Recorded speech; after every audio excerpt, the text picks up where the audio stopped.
In 2014, was on the news a big fight between the kids of Martin Luther King. What they were fighting about? Martin Luther King used to lead all the message, for human rights, right? And he did it, and he used to carry with him wherever he went. You know what he used to carry with him? A Bible. And when he died, the Bible, his daughter took the Bible, kept it by her. At one point in 2013, 2014, the family decided, the two boys, he had two sons and a daughter. The two sons wanted to sell the Bible for a very high bidder who wanted, it was important to him to have the Bible from Martin Luther King. This Bible actually was the Bible that Obama was in the second inauguration sworn on this Bible. Then somebody wanted to buy it, and this person wanted to buy also the medal that he got for the Nobel Peace. He got a Nobel Peace Prize. That this medal, she was also holding it. They wanted to sell it. She says, "How could you sell a Bible? The Bible for my father, it's priceless. For any money in the world, I wouldn't sell it."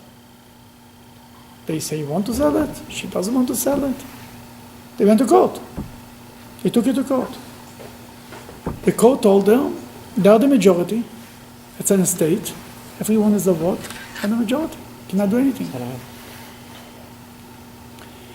Then, before the judge told them, let's try to work something out, they turned to Jimmy Carter to try to be the mediator. But in the end, she had to give in, and she gave him over the Bible and the medal for selling it. This fight over the Bible is not the first, obviously, and there is a similar Hasidic story. There was a very famous Rebbe in Europe, in Russia, later in Ukraine, I think, in Galicia it was at that time. His name was the Ruzhiner Rebbe, very famous, very holy man, and he had thousands and thousands of Hasidim, and he had a lot of wealth. He lived like a king, basically. And he passed away, he had 6 sons. And they started to divide everything. They all became leaders, rabbis. But the Ruzhiner Rebbe had a pair of film that he used to put on from his great-grandfather, who was the Maggid of Mezrich, the second leader after the Baal Shem Tov. And this film was the most precious thing the world had. Obviously, all 6 sons, everyone wanted that film. Everyone was surprised. That they decided everyone should write in an envelope how much is ready to give up of his estate for the film. Where in the highest bidder will get it.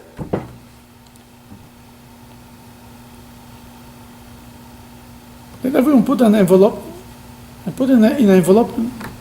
Then before they opened the envelope, they changed their mind. They said, you know what? We'll just make a raffle. Whoever wins, and finished. From God. The raffle is from God. They made a raffle. One of the sons won it. His name is David Moshe. Became later a famous Hasidic Rebbe. After he won it, he got it, the oldest son says, you know what, I would like to open the envelopes to see what everybody wrote. Would you mind? He said, no, why not? They opened the envelopes.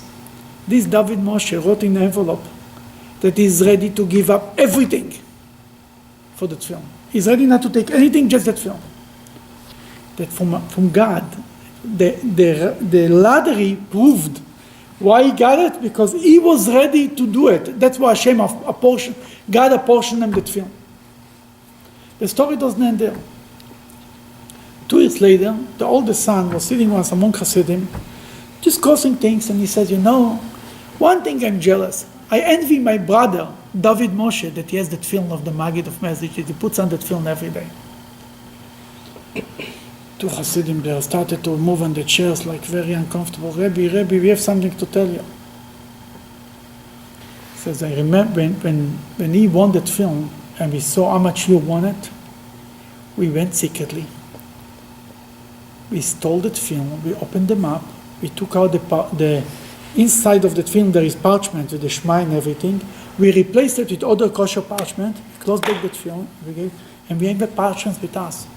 And we don't know what to do with it. We wanted to give it to you, but we are afraid, we know you'll be so upset. And we are stuck. He doesn't have it, you don't have it, nobody has it. The whole place was like shocked that they will do such a thing. I told them, bring me the parchments with the Shema and everything. I said, don't tell anybody. Next day, he made a trip to his brother who lived not too far. This brother that at the lottery, won that film. Comes to him. The next morning, he joins them for the morning service. Goes into his study. He wants to sit with them. He sees on the desk, there is 2 pieces of film, not one. One, that film of the Maggid, recognizes the boxes, the outside recognizes, and another piece of film. Then he sees his brother coming over, and he's ready to put on that film. He picks up that film of the Maggid, he's holding. He says, "Oi!" And then he puts him down, and he puts on another piece of film. Then he says, "Tell me, my brother, you wanted so much that film of the Maggid, why you don't use them?" He tells them, I tell you the truth, since I received them, I never used them. Why? He says, because every time when I pick up that film, I feel that I'm not worthy of putting on that film. Something doesn't let me to do it. His brother, who had the parchment in his pocket, looked at him and told him, my dear brother, it's not that you're not worthy. You are very worthy, but you don't feel the holiness of that film that you were expecting, and something doesn't add up, doesn't work. That's why you don't want it. And he gave him the real parchments, and he had it for many, many years later. The fight over holy objects happened the same thing with the Jewish people. Moses, on the day of his death, gave the Jewish people, finished the Torah. He wrote it down, every parchment he wrote down, he finished the Torah. And he gave it to the tribe of the Levites. Very nice. Why he gave it to the tribe of the Levites? Because they were in charge to be the teachers of the Jewish people, to be the spiritual leaders. Then the Talmud says the Jewish people came to him and told him, what is this business you're giving the Torah only to the tribe of the Levites? You'll die, a generation will pass, they will say the Torah belongs to us, not to you. Didn't we all stood at Mount Sinai and we received the Torah? Give us the Torah too. The same fight, a fight over a Bible. The original Bible, the first Bible, ever. That Moses told them, Moses loved it. It was like music to his ear. He says, today I know that you're connecting to God. Today you're starting to hear.